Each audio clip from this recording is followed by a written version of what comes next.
Now these mountain tribes spread from England over this land bridge into France and all the way across over to Palestine. And they formed cannibalistic colonies. They called them the Thracian culture. And they made some more little poor tools that were just mostly just clacking some stones together. Now, archaeological findings show that people in Colombo Falls, Tanzania, now that's in the Rift Valley. Tanzania would be right about, here's Tanzania, wait a minute, right here. And that's in the Rift Valley. Now, they were using fire, they were building simple houses, and they were manufacturing tools that they showed a very high standard of workmanship. When the mountain tribes, the same ones who come in through England, they invaded them around 175,000 years ago. Now all the Ethiopians males were eaten and killed and eaten, and the females were enslaved.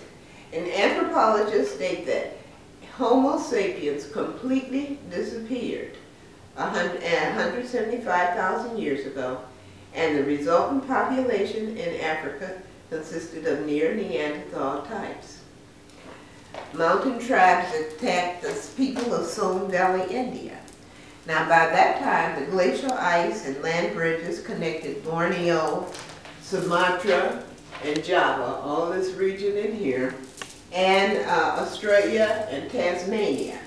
And anthropologists state that tools like those made in the Somme Valley spread all the way over here into Java, and all of them became increasingly crude, and then they disappeared.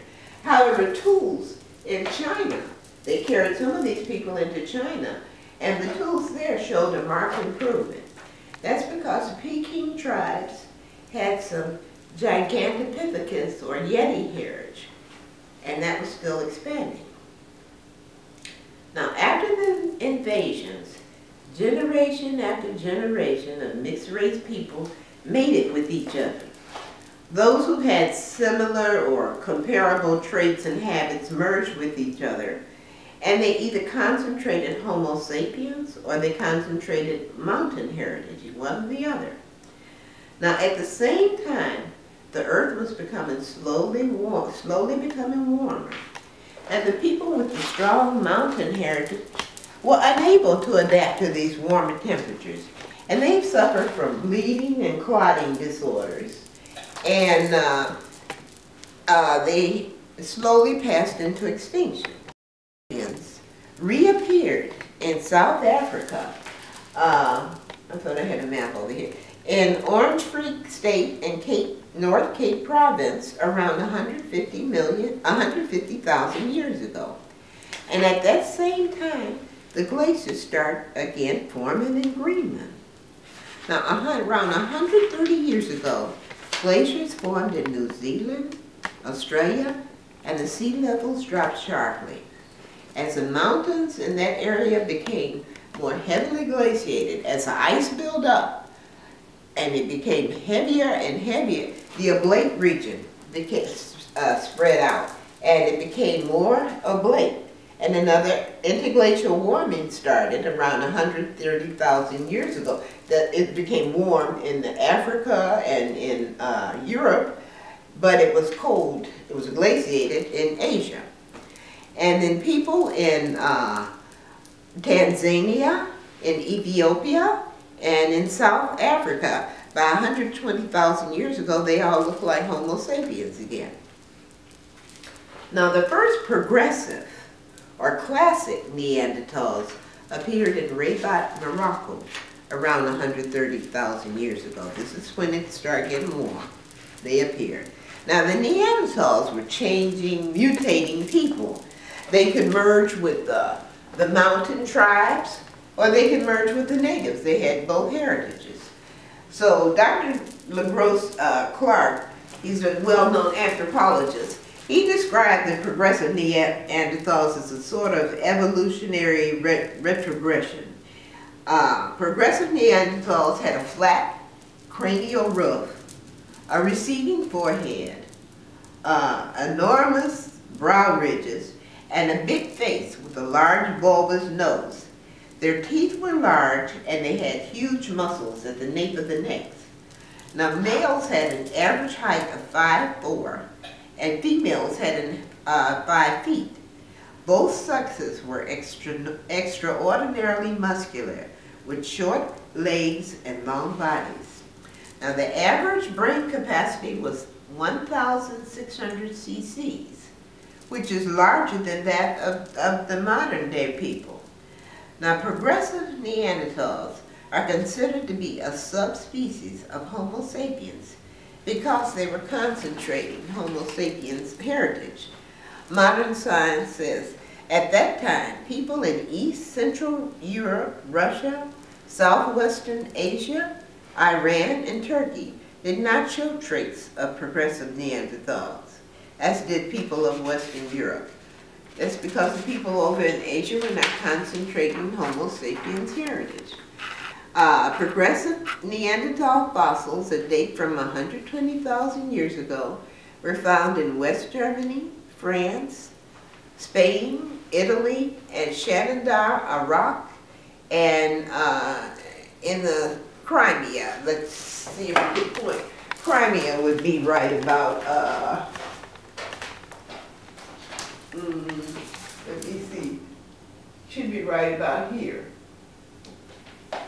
Right in there. So that means you had Neanderthals in this region right around here. Shenandoah, Iraq. That would be, yeah, that would be right around in this region you had Neanderthals. Okay, now progressive Neanderthals differed from people in East Asia and their African, they differ from the people in India and their African relatives, primarily in the fact that they had large incisors, or they had those fangs, and they had a long face to support those teeth. Now, progressive Neanderthal fossils were from numerous locations show that they lived in the open as opposed to dwelling in caves. They were not cannibals, and they were tool makers and hunters. They all manufactured the same type of Clactonian tools and weapons to hunt mammoth and woolly rhinoceros. But their tools were degenerated because they didn't have the precision and the manual dexterity. They'd lost that. Now, progressive Neanderthals of West Germany merged with Steinheim and Heidelberg tribes, and Ehrensdorf tribes evolved in Weimar, Germany around 115,000 years ago. Now this was still during the warm interglacial. Now Ehrensdorf tribes had traits of both Homo sapiens and Neanderthals, and anthropologists classify them as early Neanderthals, not as progressive or classic Neanderthals, just as early Neanderthals. The brow ridges of Ehrensdorf tribes were exceedingly heavy. The lower jaw was large. The chin receded, but the skull was high vaulted, the forehead well developed, the back of the skull was rounded, and the brain was large, having a cranial capacity of 1,450 cc's. Now, Ehrensdorf tribes changed or modified the tools that the Clactonian tools that Swanscombe tribes had made, and they made some more primitive tools that they call Mousterian tools.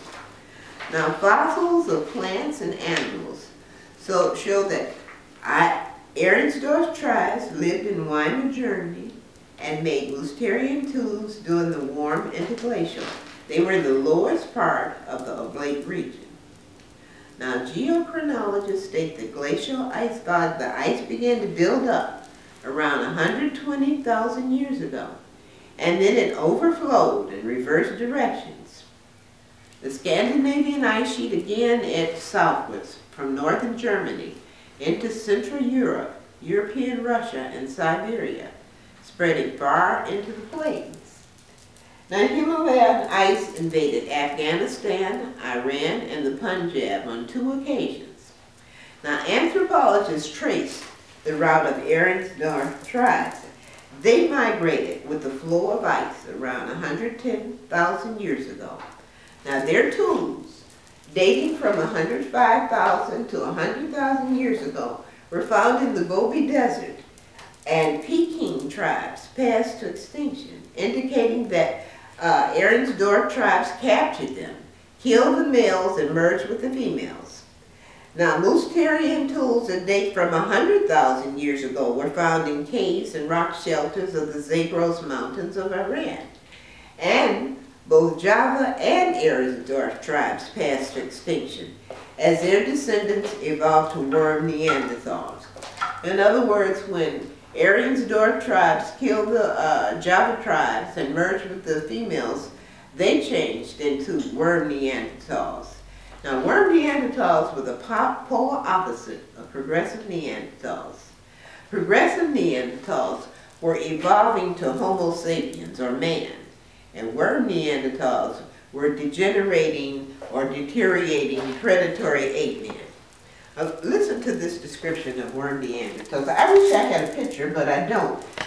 They don't have pictures of most of those early men. Now, because they don't have any. Now, worm Neanderthals were much more extreme in physical development than progressive Neanderthals. The worm Neanderthal skull was large, thick-walled, and low-vaulted. It flattened to a bun-like form and had sharp angles at the back, where powerful neck muscles attach. The brain was large, the average capacity being 450 cc's. Worm Neanderthals had extremely large brow ridges. A solid bar of bone strongly projected over large eye sockets. The nose was broad and bulbous. The jaws heavy and protruding, but there was no chin. The jaw looked like Heidelberg's jaw, but it was much more exaggerated. Now, worm Neanderthals had the largest teeth of any human category, and some people don't consider them human. The pulp cavities and roots of molars were generally fused together. They had large fangs, and their front teeth were used as a vise. The long bones of their arms and legs were thick and bent with enlarged joints. The ankle bones showed that weight was carried on outer edges as opposed to the balls of their short and very broad feet. And worm Neanderthals had an average height of 5'2", and they walked with a stooped, lumbering gait. Now, anthropologists said that the details of their pelvis, legs, and toes suggest that they had a regular waddling, like lateral-like movement when they walk. They wobble. And their tools in the Zagros Mountain show that they were kind of like, they're scattered all over, and scientists say they had an aimless, wandering lifestyle. They would hunt in small groups that would spread out over a thinly settled landscape.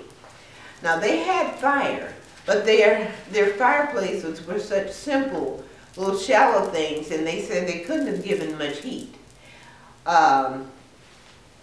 They lived in relatively small groups, moving frequently, but reusing the same locations often.